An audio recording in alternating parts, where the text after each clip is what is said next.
Class 7 NCERT English Honeycomb. Chapter 4 The Ashes That Made Trees Bloom. By William Elliot Griffiths, A Japanese Tale. Before you read, this is a story about an honest and hard-working old couple and their pet dog. The neighbors are troublesome, and the dog dies a sad death. The spirit of the dog gives solace and support to his master in unexpected ways. Now, let's start. Part 1. In the good old days of the daimyos, there lived an old couple whose only pet was a little dog. Having no children, they loved it as though it were a baby. The old dame made it a cushion of blue crepe, and at mealtime Muko, for that was its name, would sit on it as snug as any cat. The kind people fed the pet with tidbits of fish from their own chopsticks, and all the boiled rice it wanted. Thus treated, the dumb creature loved its protectors like a being with a soul. The old man, being a rice farmer, went daily with hoe or spade into the fields, working hard from morning until Otento-sama, as the sun is called, had gone down behind the hills. Every day the dog followed him to work, never once harming the white heron that walked in the footsteps of the old man to pick up the worms. For the old fellow was patient and kind to everything that had life, and often turned up a sword on purpose to give food to the birds. One day the dog came running to him, putting his paws against his legs and motioning with his head to some spot behind. The old man at first thought his pet was only playing and did not mind it. But the dog kept on whining and running to and fro for some minutes. Then the old man followed the dog a few yards to a place where the animal began a lively scratching. Thinking it was possibly a buried bone or bit of fish, the old man struck his hoe in the earth, when lo! A pile of gold gleamed before him. Thus in an hour the old couple were made rich. The good souls bought a piece of land, made a feast for their friends, and gave plentifully to their poor neighbors. As for the dog, they petted him till they nearly smothered him with kindness. Now in the same village there lived a wicked old man and his wife, not a bit sensitive and kind, who had always kicked and scolded all dogs whenever any passed their house. Hearing of their neighbor's good luck, they coaxed the dog into their garden and set before him bits of fish and other dainties, hoping he would find treasure for them. But the dog, being afraid of the cruel pair, would neither eat nor move. Then they dragged him out of doors, taking a spade and hoe with them. No sooner had the dog got near a pine tree growing in the garden than he began to paw and scratch the ground, as if a mighty treasure lay beneath. "Quick, wife, hand me the spade and hoe," cried the greedy old fool, as he danced with joy. Then the covetous old fellow, with a spade, and the old crone, with a hoe, began to dig, but there was nothing but a dead kitten, the smell of which made them drop their tools and shut their noses. Furious at the dog, the old man kicked and beat him to death, and the old woman finished the work by nearly chopping off his head with the sharp hoe. They then flung him into the hole and heaped the earth over his carcass. The owner of the dog heard of the death of his pet and, mourning for him as if he had been his own child, went at night under the pine tree. He set up some bamboo tubes in the ground, such as are used before tombs, in which he put fresh flowers. Then he laid a cup of water and a tray of food on the grave and burned several costly sticks of incense. He mourned a great while over his pet, calling him many dear names, as if he were alive. That night the spirit of the dog appeared to him in a dream and said, "Cut down the pine tree over my grave, and make from it a mortar for your rice pastry and a mill for your bean sauce." So the old man chopped down the tree and cut out of the middle of the trunk a section about 2 feet long.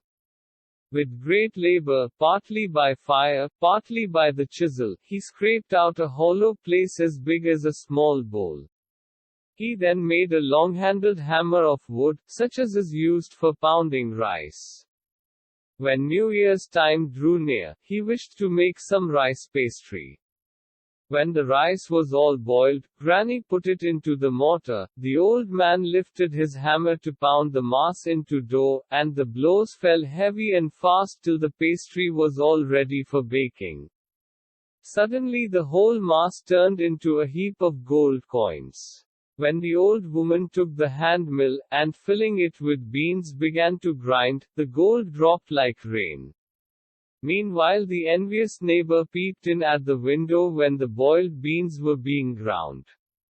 "Goody me," cried the old hag, as she saw each dripping of sauce turning into yellow gold, until in a few minutes the tub under the mill was full of a shining mass of gold.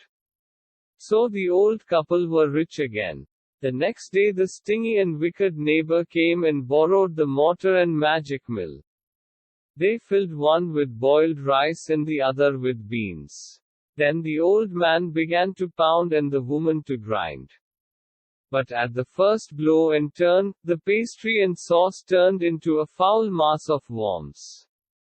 Still more angry at this, they chopped the mill into pieces, to use as firewood. Part 2. Not long after that, the good old man dreamed again, and the spirit of the dog spoke to him, telling him how the wicked people had burned the mill made from the pine tree.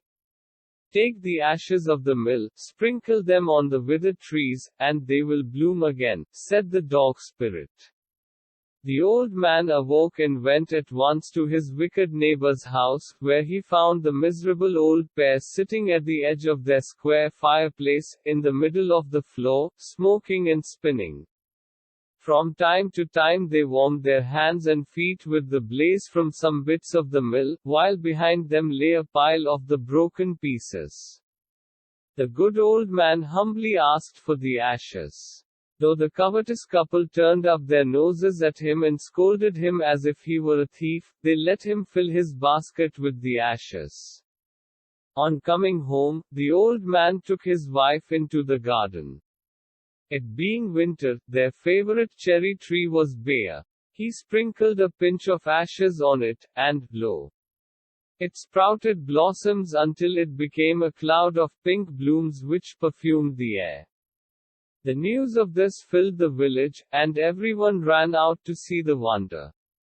The covetous couple also heard the story, and, gathering up the remaining ashes of the mill, kept them to make withered trees blossom.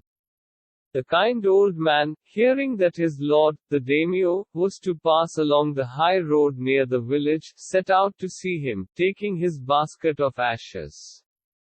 As the train approached, he climbed up into an old withered cherry tree that stood by the wayside. Now, in the days of the daimyos, it was the custom, when their lord passed by, for all the loyal people to shut up their high windows. They even pasted them fast with a slip of paper, so as not to commit the impertinence of looking down on his lordship. All the people along the road would fall upon their hands and knees and remain prostrate until the procession passed by. The train drew near. One tall, competent man marched ahead, crying out to the people by the way, "Get down on your knees! Get down on your knees!" And everyone kneeled down while the procession was passing. Suddenly the leader of the van caught sight of the aged man up in the tree. He was about to call out to him in an angry tone, but, seeing he was such an old fellow, he pretended not to notice him and passed him by. So, when the daimyo's palanquin drew near, the old man, taking a pinch of ashes from his basket, scattered it over the tree. In a moment it burst into blossom. The delighted daimyo ordered the train to be stopped and got out to see the wonder. Calling the old man to him, he thanked him and ordered presents of silk robes, sponge cake, fans and other rewards to be given him. He even invited him to his castle. So the old man went gleefully home to share his joy with his dear old wife. But when the greedy neighbor heard of it, he took some of the magic ashes and went out on the highway. There he waited until a daimyo's train came along and, instead of kneeling down like the crowd, he climbed a withered cherry tree. When the daimyo himself was almost directly under him, he threw a handful of ashes over the tree, which did not change a particle. The wind blew the fine dust in the noses and eyes of the daimyo and his wife. Such sneezing and choking. It spoiled all the pomp and dignity of the procession.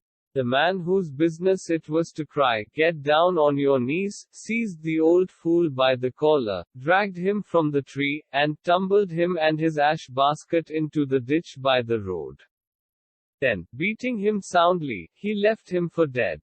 Thus the wicked old man died in the mud, but the kind friend of the dog dwelt in peace and plenty, and both he and his wife lived to a green old age.